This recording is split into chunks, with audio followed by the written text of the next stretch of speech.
Planète Mongabay, le podcast de la rédaction de Mongabay Afrique. Nous donnons la parole aux acteurs clés de l'environnement sur le continent africain. Politiciens, ONG, sociétés civiles, entrepreneurs, communautés, notre émission invite celles et ceux qui décident, agissent, entreprennent et se battent pour l'écologie. Bienvenue sur Planète Mongabay. Bonjour à toutes et à tous et bienvenue sur Planète Mongabay. Aujourd'hui, focus sur la dépendance des pays africains aux énergies fossiles. Le continent africain émet moins de 4% des émissions mondiales de gaz à effet de serre, selon le Global Carbon Project, mais reste dépendant du charbon, du pétrole et du gaz pour sa croissance. Comment composer avec les défis de la transition énergétique en Afrique? On en parle tout de suite sous l'arbre à palabre. Sous l'arbre à palabre. Viens sous l'arbre. Sous l'arbre à palabre. Viens sous l'arbre à palabre. Viens sous l'arbre à palabre. Sous l'arbre à palabre. Viens sous l'arbre à palabre. Sous l'arbre à palabre, aujourd'hui, on retrouve Yero Sarr, militant écologiste sénégalais. Dans le pays de la Teranga, l'exploitation croissante du pétrole et du gaz est considérée comme une opportunité économique. Mais pour certains militants écologistes, ces projets posent de sérieuses questions environnementales et sociales. Dans ce contexte, je lui ai demandé quelles alternatives le pays pourrait envisager pour amorcer une transition énergétique juste, sans reproduire des logiques d'extraction dévastatrices. Moi, je suis convaincu que le développement de l'Afrique ne va pas forcément passer par les énergies fossiles. Parce que même si on continue à exploiter ces énergies fossiles-là, elle ne sera pas assez pérenne ou assez durable. Et dans le temps, cela risque de nous rattraper comme ça a rattrapé les pays européens aujourd'hui. Donc, nous, pourquoi ne pas prendre le raccourci et énormément investir dans les énergies vertes qui sont, elles, pour nous plus justes et plus durables. Ce n'est pas une question de conception de développement là où on a les immeubles. Non, c'est permettre qu'on ait un développement endogène où les énergies, où l'accès à l'énergie est juste, où tout un chacun, de quel que soit son rang social, quelle que soit sa population, quelle que soit son appartenance, puisse avoir accès à cela. Quelles sont selon vous les véritables alternatives énergétiques pour un pays comme le Sénégal ? Pour un pays comme le Sénégal, je pense que lui, on ne va pas chercher loin.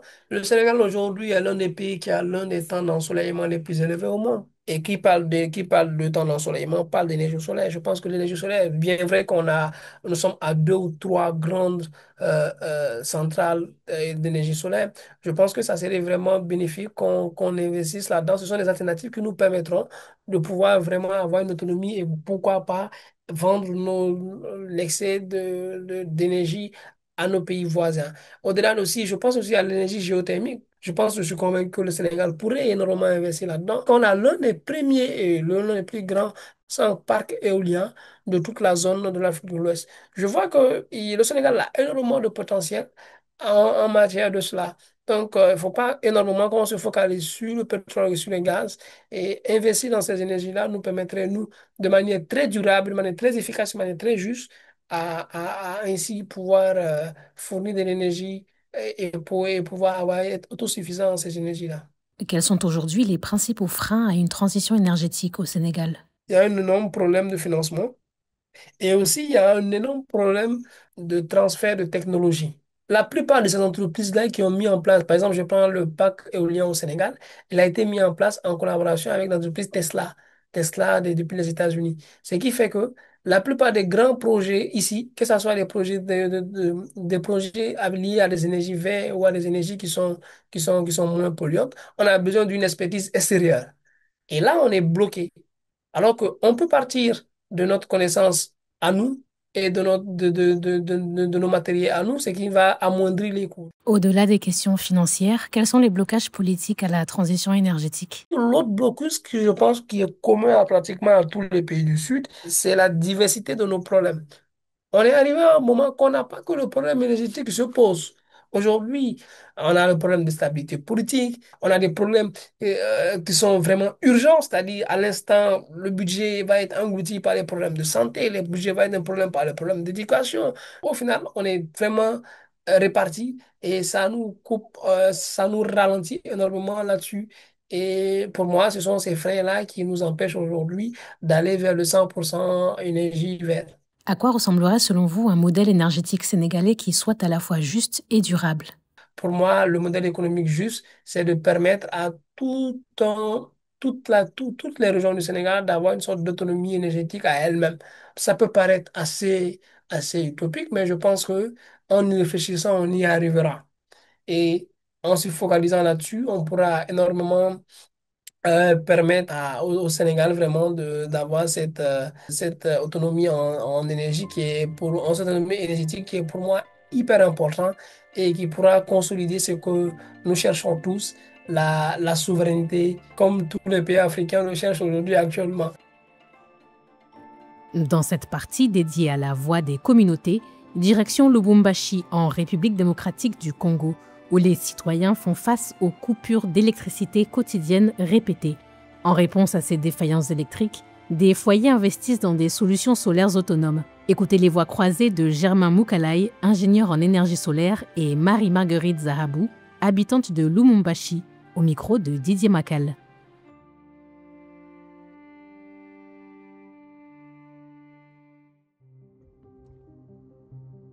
Nous n'avons pas l'électricité vraiment chaque jour. On avait acheté un groupe électrogène ce groupe aussi ça consommait le carburant. Et quelquefois, il y avait coupure pendant 2 jours, que le congélateur, les choses n'étaient plus frais. Aujourd'hui, il y a même des familles qui dorment dans les noirs. Il y a nos villages qui n'ont rien comme énergie. Donc, ils ont encore les systèmes des bougies. Ils ont même des systèmes des petites lampes. On utilisait les braseros avec la braise. C'est ce qu'on utilisait. Mais là, c'est long aussi avec la braise. Il faut l'allumer. Et pour l'écologie aussi, ça ne va pas. Parce qu'on doit couper beaucoup d'arbres. Avec ces problèmes-là, beaucoup plus des individus commencent à se prendre en charge. Et se prendre en charge, c'est-à-dire à recourir au système qu'ils trouvent mieux pour résoudre leurs problèmes énergétiques. Il y a de cela 5 ans que nous utilisons l'énergie solaire dans notre domicile ici à Lubumbashi.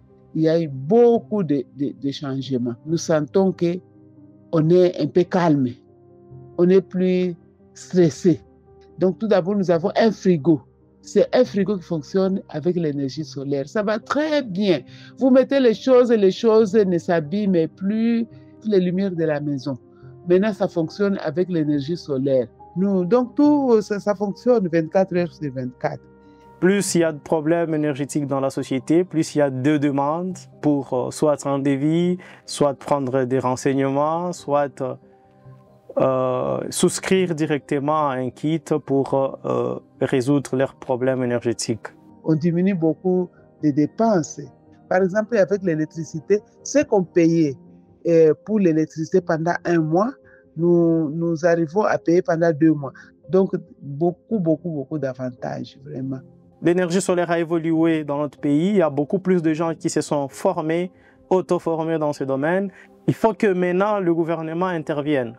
Parce que c'est une source de revenus et c'est une source aussi de création d'entreprises qui peuvent toutefois aider encore notre gouvernement à diminuer le nombre de chômeurs dans notre société.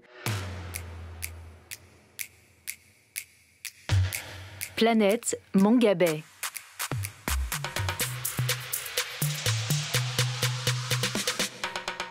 Et maintenant, place au pitch. Dans chaque épisode, nous invitons une ou un entrepreneur à venir partager son expérience, ses idées, le tout en moins d'1 minute. Direction le Togo où j'ai rencontré Eman Badamassi. Dans son pays, 900 tonnes de déchets sont produits chaque jour par les établissements publics. Plutôt que de les voir brûler ou incinérés, il a décidé d'agir. On l'écoute. L'objectif premier, c'est que la population, que ce soit togolaise ou béninoise ou guinéenne, ou enfin de façon générale africaine, puisse changer leur mentalité face aux déchets plastiques. Nous n'avons pas cette mentalité de transformer ces déchets-là en opportunités économiques. Les écoles n'ont pas de solution pour gérer ces déchets. Parallèlement, il y a aussi des entreprises de recyclage qui ont besoin de la matière première, c'est-à-dire des déchets plastiques, mais qui n'ont pas des solutions pour s'en procurer. Alors nous, notre solution permet en fait de mettre en place des systèmes intelligents pour justement permettre à ces écoles-là de vendre leurs déchets plastiques à ces structures-là qui en ont besoin. Donc concrètement, nous équipons les écoles de poubelles connectées, dotées de capteurs et d'applications qui nous permettent à part collecter les déchets plastiques, collecter aussi les données. Et ces déchets sont transformés en des sacs solaires pour justement aussi permettre aux enfants dans les villages sans électricité de pouvoir étudier. Maintenant, la parole est à vous. Selon vous, les pays africains peuvent-ils se développer sans avoir recours aux énergies fossiles? J'ai posé la question à Monique, femme au foyer vivant à Lomé, au Togo.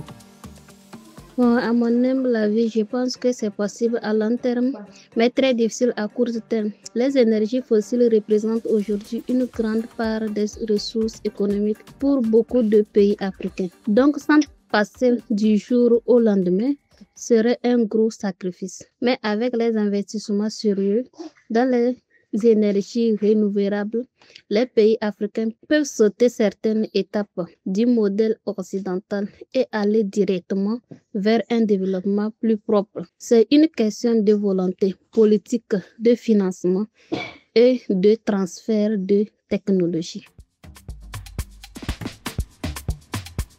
Faire de la transition énergétique un levier pour un développement plus juste et maîtrisé. Notre auditrice met ici en lumière le concept de souveraineté énergétique, de plus en plus présent dans les stratégies de transition écologique et les politiques de développement durable. Un sujet riche et complexe que l'on prendra sans doute le temps d'explorer dans un prochain épisode. Voilà, c'est la fin de ce 7e épisode de Planète Mongabé. Merci de votre fidélité. J'ai présenté et monté ce podcast avec les journalistes de la rédaction de Mongabé Afrique sur une idée de Juliette Chapalin. Pour le retrouver ou le réécouter, rendez-vous sur les pages YouTube, Facebook, Instagram et LinkedIn de Mongabé Afrique et sur toutes nos plateformes d'écoute.